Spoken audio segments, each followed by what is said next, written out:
Welcome back to another technical deep dive here in the debug zone. Today we're tackling a big question and breaking it down with insights from other users. Hopefully this clears up some misconceptions and helps you get the answer you need. So buckle up, stay a little curious, and let's jump right in.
And that's a wrap.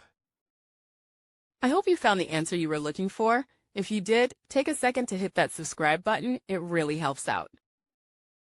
And let me know in the comments which solution worked best for you. See you next time in the debug zone.